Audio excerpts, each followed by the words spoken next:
ടീച്ചറെ, അതുപോലെ തന്നെ ഇപ്പോൾ കഴിഞ്ഞ ദിവസം ലാൽ സലാം എന്ന് പറയുന്ന ഒരു പരിപാടി സർക്കാർ നടത്തുന്ന സാഹചര്യമുണ്ട്. ഒരു രാഷ്ട്രീയമില്ലാത്തൊരു പരിപാടിയായിരുന്നു.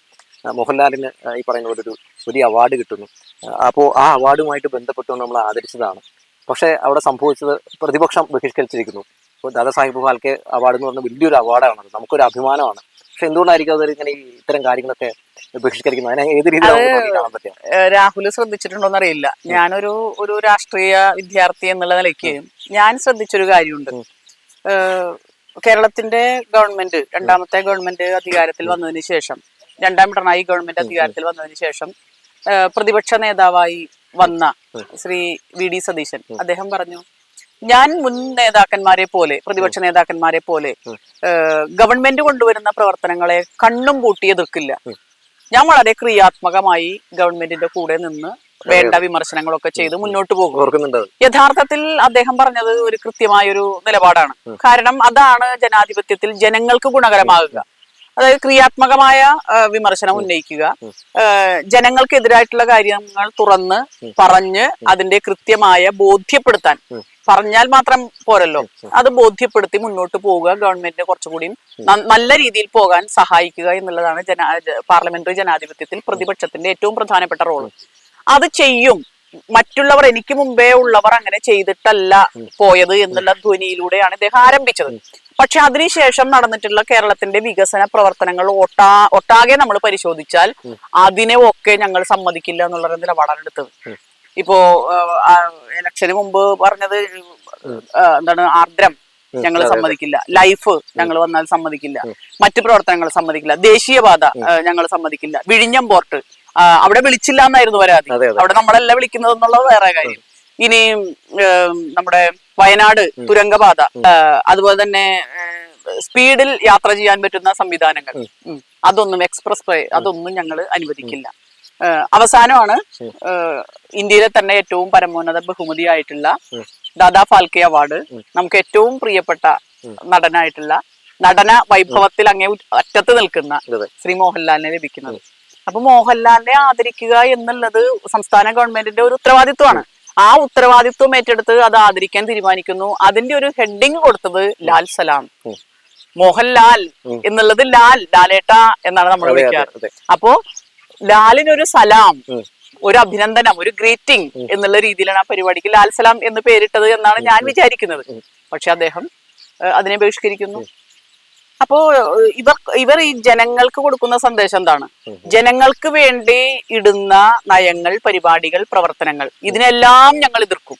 പിന്നെ ഇവരെന്തിനു വേണ്ടിയാ നിലനിൽക്കുന്നത്? ഇവർ അണികൾ ഒഴുകി വരികയാണ് രസം. അതായത് നേതാക്കന്മാർ ഇങ്ങനെ പറയുമ്പോൾ ഞങ്ങൾ ആ നിലപാട്, നേതാവ് ഒരാള് പല രീതിയിലും ഉയർന്നു വരണുണ്ടാവും. പല രീതിയിലും പല അവസരങ്ങളിലും പല പല കാര്യങ്ങൾ കൊണ്ടും ഒരാള് നേതാവായിട്ട് സ്വയം ഉയർന്നു വരും, അല്ലെങ്കിൽ എന്തെങ്കിലും ഒക്കെ ഭാഗമായിട്ട് ഉയർന്നു വരും.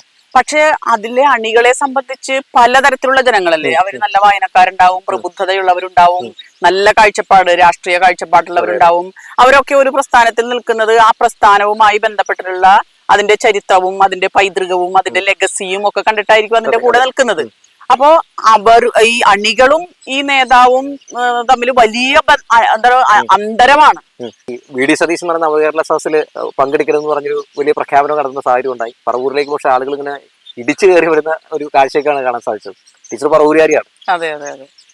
അല്ല, ജനങ്ങള് ഇടിച്ചു കയറി വരാൻ ഉള്ളൊരു കാരണം, ജനങ്ങൾക്ക് വലിയ പ്രതീക്ഷയുള്ള ഒരു ഗവൺമെന്റ് ആണ്. അതുകൊണ്ടാണ് രണ്ടാം വട്ടവും ഈ ഗവൺമെന്റ് അധികാരത്തിൽ വന്നത്. അത് മാത്രല്ല, എന്തെല്ലാമാണ് ഗവൺമെന്റ് ചെയ്യാൻ പോകുന്നത് അധികാരത്തിൽ വന്നാൽ എന്ന് കൃത്യമായി അതിൽ അണിനിരന്നിട്ടുള്ള രാഷ്ട്രീയ പ്രസ്ഥാനങ്ങൾ കൂടിയാലോചിച്ച് LDFന്റെ പ്രകടന പത്രിക ഇറക്കുന്നു.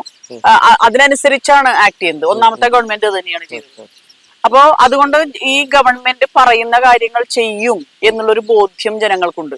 അതുകൊണ്ട് ജനങ്ങൾ ഈ സദസ്സുകളിലൊക്കെ വലിയ തോതിലുള്ള ജനകീയ പങ്കാളിത്തം ഉണ്ടായിരുന്നു. മാത്രല്ല, അവർ ആ റിക്വസ്റ്റും കാര്യങ്ങളും ഒക്കെ തന്നിട്ടുണ്ട്. അത് ചിലതൊക്കെ ധാരാളം പ്രശ്നങ്ങൾ അവിടെ വെച്ച് തന്നെ ഉദ്യോഗസ്ഥന്മാരാൽ പരിഹരിക്കപ്പെട്ട വിഷയങ്ങളുണ്ട്. നിർഭാഗ്യവശാൽ പ്രതിപക്ഷ നേതാവ് അദ്ദേഹം അതിനെതിരെ നിൽക്കുകയാണ് ചെയ്തത്. കേരളത്തിലെമ്പാടും അവർ ആ നിലപാടാണ് എടുത്തത്. പറവൂർ മുനിസിപ്പാലിറ്റിയും ഈ സദസ്സ് സംഘടിപ്പിക്കുന്നതിന് ആവശ്യമായിട്ടുള്ള ഫണ്ട് ആദ്യം സെക്രട്ടറി റിലീസ് ചെയ്തു. പക്ഷെ ആ സെക്രട്ടറിക്കെതിരെ വലിയ ഭീഷണിയും ഒക്കെ നടത്തി ഫണ്ട് അനുവദിക്കാൻ പാടില്ല എന്ന്. കൗൺസിൽ തീരുമാനിച്ച് അനുവദിച്ച ഫണ്ട് തിരിച്ച് അത് റദ്ദ് ചെയ്യുന്ന തീരുമാനമാണ് എടുത്തത്.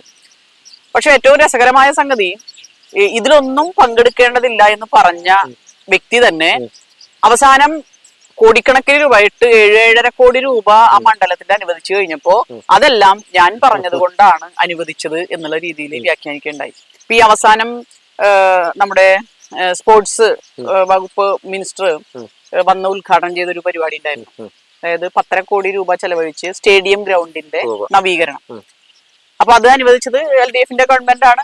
പക്ഷെ അതിന്റെയൊക്കെ ക്രെഡിറ്റ് അദ്ദേഹം ഒറ്റയ്ക്ക് പറയും ഞാനാണ് എന്ന് പറഞ്ഞാൽ കേരളം ഭരിക്കുന്നത് ഇപ്പോ ഈ ഇവരുടെ പാർട്ടിയാണോ എന്ന് തോന്നിപ്പോകുന്ന തരത്തിലുള്ള പരിഹാസ്യമായ നിലപാടുകളാണ് എടുക്കുന്നത്. ഇതാരുമല്ല MLA മാത്രം ചെയ്യുന്നത് കൊണ്ടുള്ള ഇതാണ് വന്നിട്ടുള്ളത്. വലിയ തോതിലുള്ള മാറ്റം ഇപ്പോ ഡംപിങ് യാർഡിന്റെ പുനരുദ്ധാരണവും കാര്യങ്ങളും ഒക്കെ അവിടെ നടന്നു വരുന്നു. അതുപോലെ ഇപ്പോ അടുത്ത ദിവസം ഉദ്ഘാടനം ചെയ്യാൻ പോകുന്ന 1.5 കോടിയിലേറെ രൂപ, 2 കോടിയിൽ താഴെ രൂപ ചെലവഴിച്ചുകൊണ്ട് Paravur government girls higher secondary school പുതിയ കെട്ടിടം വരികയാണ്. കിഫ്ബി ഫണ്ടാണ്. ഈ കിഫ്ബി ഫണ്ട് എന്ന് കേട്ടപ്പോ എന്തായിരുന്നു കേരള നിയമസഭയിൽ കോൺഗ്രസിന്റെ നേതൃത്വത്തിൽ നടത്തിയിട്ടുള്ള കസർത്തുകൾ. പക്ഷെ ഫണ്ട് വീതം വെച്ച് വിവിധ മണ്ഡലങ്ങളിൽ വികസന പ്രവർത്തനങ്ങളും സ്കൂളുകളുടെ ഇൻഫ്രാസ്ട്രക്ചറും റോഡുകളും ഒക്കെ വരുന്നു എന്ന് കണ്ടപ്പോ ഇവര് ചുവട് മാറ്റി. ഞങ്ങൾക്കും വേണം കിഫ്ബി ഫണ്ട്. ഇപ്പോ അടുത്ത ദിവസം ഉദ്ഘാടനം നടക്കാൻ പോവാണ്. അവിടെ Kaitharam government vocational higher secondary school, Paliyam vocational higher secondary school, Puthiyavu government school, പിന്നെ LP സ്കൂളുകൾ, ഇവർക്കൊക്കെ കോടിക്കണക്കിന് രൂപ വിതരണം ചെയ്ത് അവിടെ ഇൻഫ്രാസ്ട്രക്ചർ, കെട്ടിടം ഒക്കെ ഡെവലപ്മെന്റ് നടക്കുകയാണ്. അപ്പൊ ഈ ഡെവലപ്മെന്റ് നടക്കുമ്പോ അദ്ദേഹം അവിടെ വരും, ഉദ്ഘാടനം ചെയ്യും, ഇത് ഞാൻ അനുവദിച്ചതാണ്, ഞാനാണ് ഇതിന്റെ പിന്നിൽ എന്ന് പറയും. സന്തോഷം, എന്തെങ്കിലുമൊക്കെ പറഞ്ഞോട്ടെ, പക്ഷെ നാട്ടിലെ ജനങ്ങൾക്ക് ആ വികസനം അനുഭവിക്കാമല്ലോ. അതെ, തീർച്ചയായും.